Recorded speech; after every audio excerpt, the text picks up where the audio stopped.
Operation Sindoor సమయంలో China చేసిన విష ప్రచారానికి సంబంధించిన కీలక విషయాలను అమెరికా చైనా ఆర్థిక భద్రతా సమీక్ష కమిషన్ వార్షిక నివేదికలో బయటపెట్టింది. ఏఐ ద్వారా నకిలీ చిత్రాలను ఫేక్ సోషల్ మీడియా అకౌంట్ల ద్వారా ప్రచారం చేసినట్లు తెలిపింది.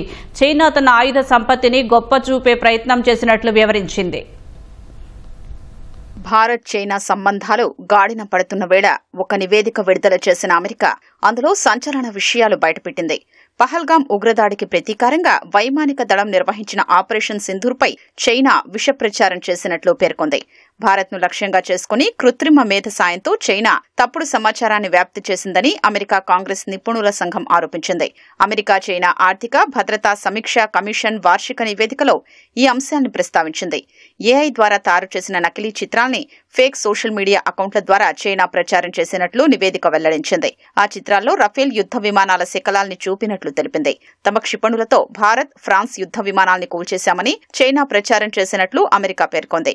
రఫేల్ విమానాలపై ప్రపంచవ్యాప్తంగా ఉన్న నమ్మకాన్ని దెబ్బతీయడమే చైనా ముఖ్య ఉద్దేశ్యమని తెలిపింది. తద్వారా J-35 యుద్ధ విమానాలకు డిమాండ్ పెంచుకోవాలని డ్రాగన్ కుయుక్తులు పన్నినట్లు యుఎస్సిసి ఆరోపించింది.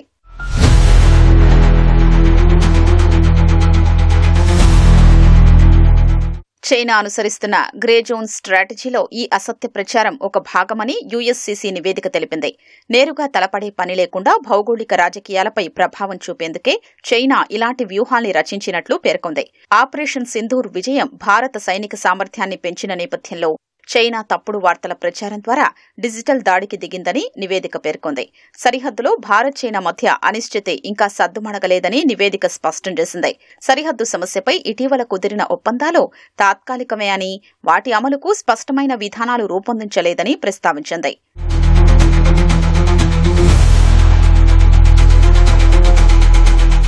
దలైలామా వారసుడి ఎంపిక కూడా భారత్ చైనా సంబంధాల్లో ఉద్రిక్తతల్ని పెంచే ప్రమాదముందని యుఎస్సిసి నివేదిక పేర్కొంది.